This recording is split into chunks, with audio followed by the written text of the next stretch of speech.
Right, good day, ladies and gentlemen. I'm here to bring you a very important episode of A Millionaire the Moon. There's a lot to discuss in today's episode. The market has been correcting quite a lot. Will we see more downtrending? Is this the floor for Bitcoin? I want to discuss the possibility of this potentially being the floor for Bitcoin, where we could find support if we break down further, that kind of thing. And also, as well, I need confirmation of this trend reversal. Am I seeing this right, folks? I think Messin just put out a YouTube video. For those who don't know, me and Messin, we run this channel together. It's been a while since we've had the pleasure of having him on the channel, but hopefully we're gonna be seeing a lot more of him very soon. I'll let him delve into why he's back some more, but good to see. Let him know in the comments that we're happy to have him back from France. France gave him back to us. It's very good to see. But I need confirmation of this trend reversal. Is this indeed Messin? Go watch this video after this one. Click in the comments. Let us know if this is indeed Messin, if he's okay. How was France? That kind of thing. So, folks, let's delve into today's video. The market is dumping. There's fear and panic. There's FOMO and there's FUD. What's going on with Bitcoin? Folks, me and Messin, we've been talking behind the scenes. I think that at this point, it is likelier than not that this is the floor for Bitcoin. Several reasons why I believe so. Let me go on to describe why. I've drawn a Fibonacci extension from the bottom of this impulse to the top of the retracement. The 236 was right at $50,000, right about where we found support.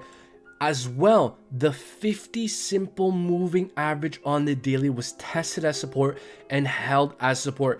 I have been saying on this channel that the 50 simple daily moving average is one of the most important support levels for Bitcoin, period. We can see here last time we pumped and dumped, we found support exactly on the 50 simple moving average. That's exactly where we stopped dumping, exactly where we started pumping the 50 simple moving average on the daily. We have tested it again. So not only is it very clearly relevant this time around, we are currently finding support on it right now, but in the previous cycle, the 50 simple moving average was one of the most relevant, important support levels. Here's support, constantly acting as support. As soon as we got a daily candle closed below the 50 simple moving average on the daily, that marked the end of the bull cycle and the beginning of the bear cycle last time around. So, folks, I'm going to be very honest with you. If this time around we get a daily candle close below the 50 simple moving average on the daily, I'm going to change my tune. Something like that would lead me to change my tune on the channel. That would be extremely concerning. I would be very concerned that this market has reached some kind of local top. I don't think this is the top for Bitcoin. I think we're going to see a higher price this year, and if we don't see a higher price in this year, I'm shaving my head. That's how confident I am, and I know you guys haven't seen me, don't know what I look like, but for all you guys know, I'm just some bars and a voice. But bottom line is, folks, I don't think this is the end for Bitcoin. In fact, I think this has a good chance of being the floor. Another reason, let's get rid of this pitchfork here.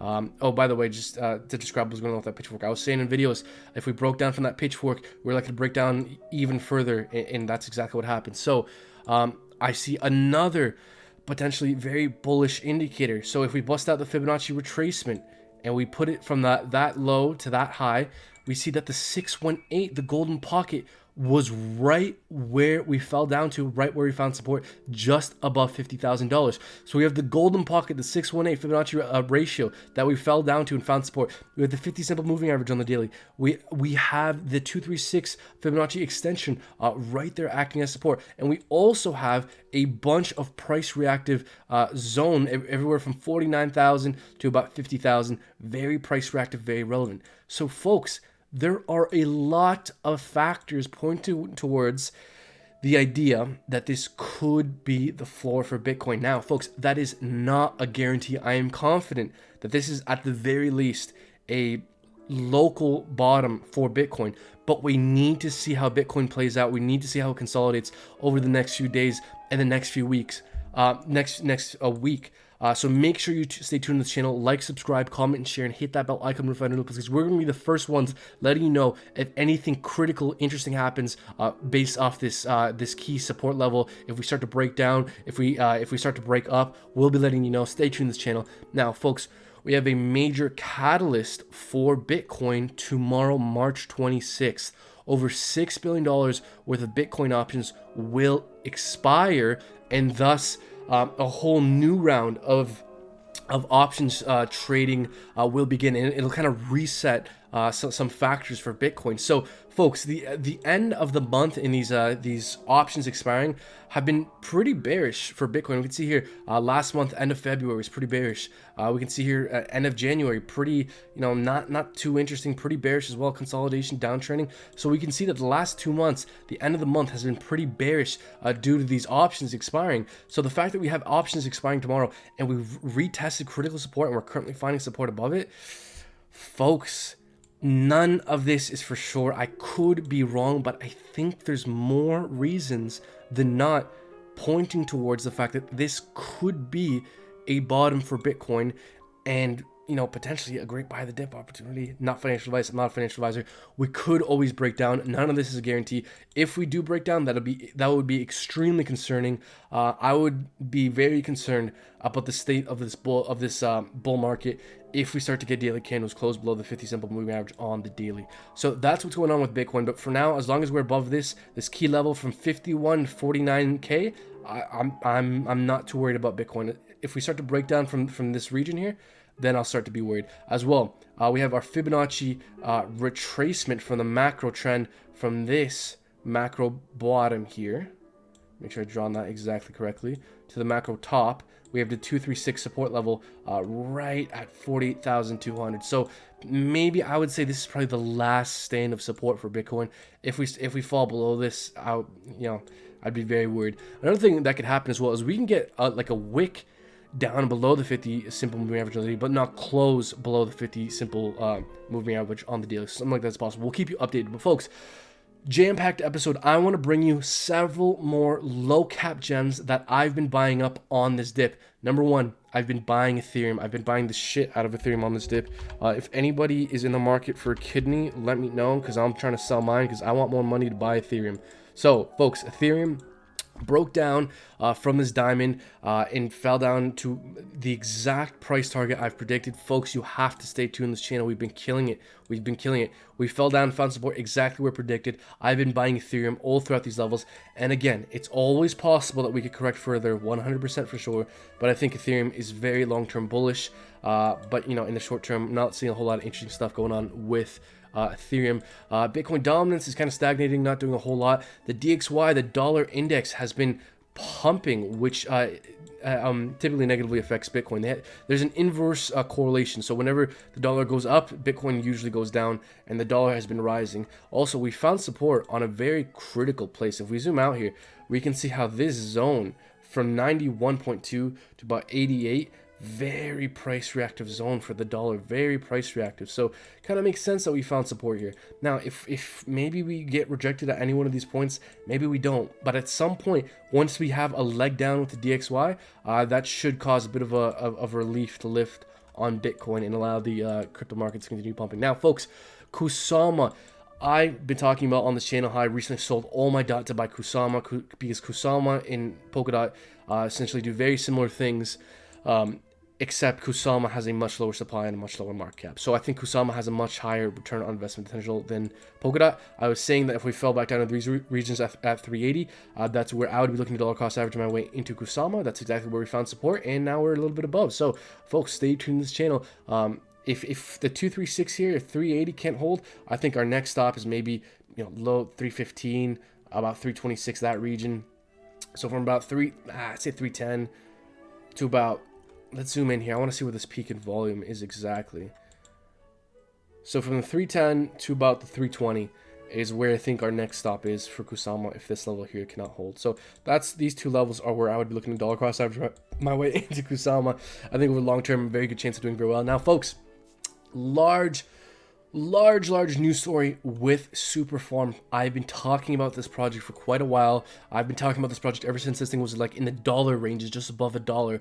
So folks, stay tuned to this channel. We're going to bring you the latest and greatest in crypto. Now, I'm extremely bullish on this project. It's Elio Trade's NFT project. Okay, they're trying to launch an NFT marketplace and ecosystem, and interoperable ecosystem that brings greater utility to NFTs. I'm very bullish on this thing long term, and we've gotten giant developments with this thing recently. So news came out March 31st, the first ever NFT drop on Superfarm protocol. Superfarm begins its phase 1 with NFT drops and the NFT launch pad on March 31st, 2021. So this is what's happening with phase 1. We get NFT drops, NFT launchpad, NFT marketplace, NFT farming, claim portal, NFT auctions, partner and celeb drops, plus farms. Folks, giant catalysts. And they got listed on Binance. I don't know why anyone's not talking about this. They got listed on Binance. Folks, this project is stupidly bullish long term, in my opinion. Not financial advice. I'm not a financial advisor, but I have been talking about this thing ever since it was at $1. And I was also talking to our Discord members saying that if and when we fell down to the golden pocket ratio here, the 618, this is where I would be looking to buy into Superfarm. This is where I think we would find support. It's exactly where we fell to, exactly where we found support, exactly as predicted, and we're back above the golden pocket. So folks, join our Discord, link for that down in the description below. I was talking to Discord members about this. I recently bought more Superfarm because it got listed on Binance, and they're launching everything the end of this month. That is a big deal, folks. We've had all this run up just on the promise that they're going to deliver on their promises, their launch pad, their ecosystem. Now we're actually getting a solid development, solid progress. I think it's just a matter of time before this thing tackles all-time highs and enters price discovery again. And if we ever do fall back within this golden pocket ratio here, again, that's where I would be looking to accumulate Superfarm as well. So that's what I'm looking out for with Superfarm here. The trend does look bearish, folks. Like we're constantly making lower highs and lower lows. So until we see a major trend reversal, macro higher highs and higher lows, there's the potential that we could still go down here. Yeah, something like that. So if we see Superfarm go for a bit of a leg down, I'll redraw this fib here.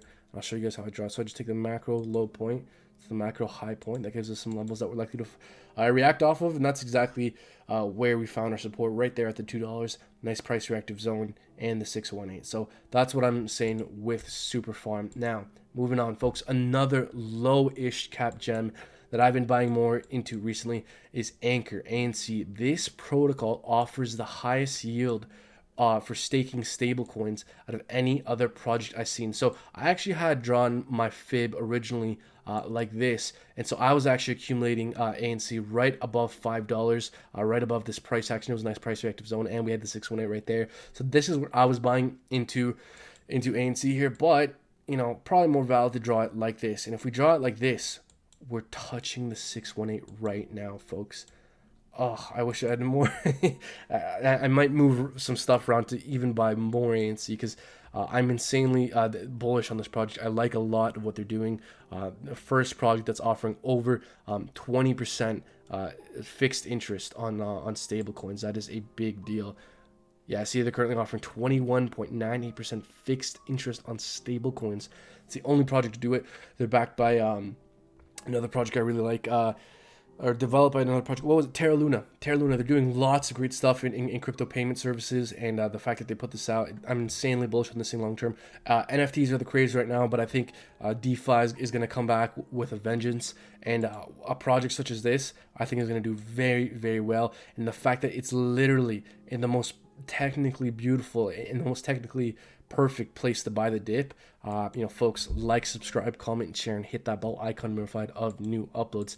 So very bullish on that project long term. Market cap of 170 million. So it's not a super low capper, but it's not a high capper by any means either. So I think this thing has a good long term future as well, folks. Crypto.com, lots of bullish things happening with this project. So they're launching their fully decentralized open source blockchain today. A large development for Crypto.com. They're also launching an NFT marketplace. I believe it was end of this month. I forget when it was exactly. But Crypto.com, they're doing a lot of stuff. And, busting out the Fibonacci extension here. Where would I be looking to accumulate? If we ever get a chance to reaccumulate, if we ever retest 236 here, that's definitely where I would be looking to buy my way into this thing if I were so inclined. So right here, from literally right here, I would be looking to buy into Crow, or begin dollar cost averaging my way into this thing if I wanted to hold this for the long term. But if you wanted to play this, maybe a little conservative, more conservative, you wanted to wait some more. If we retest the 236 here at just above 18 cents, if you can get in at 18 cents, technically speaking, I think that's a pretty good entry because that's right where the 236 is. So that's what I'm thinking with Crow over the long term. I mean, we have our fib level targets ahead of us here, so we could hit any one of these targets if we break out bullishly. So once we break out of all-time highs, I think 30 cents, 35 cents, and 48 cents are probably our next stops if we break out bullishly. So lots of interesting things happening with Crow. Messin's back. Messin's back, folks. He's back from France. Make sure you check out that video. Let him know we're happy to have him back. And lots of interesting stuff going on with the market. And just to kind of wrap up here, I know stuff has corrected quite a lot, and things do look scary when stuff is correcting. But if we can just look back at Bitcoin here, folks, this 50 simple moving average on the daily is extremely relevant. We're finding support on it. We touched the 618. There's lots of bullish factors. I don't want to call it too early because we could always break down further. That's 100% a possibility. But I think we're gonna at the very least find a local bed of support. We really just need to see how we react off these levels the next few days. If we can just consolidate sideways, start to make moves to the upside. As long as we stay above 51 to 49K, I think everything's fine with Bitcoin and the market. So, folks, those are my thoughts. If you like this video, like, subscribe, comment, share, and hit that bell icon to be notified of new uploads. Check out our VIP Discord. Link for that down in the description below. You'll get access to our join our Patreon. Link for that down in the description below. You'll get access to our VIP Discord. We talk about low cap gems, interesting setups, and very helpful resources. So check that all out. Thank you so much for watching. Take care, folks.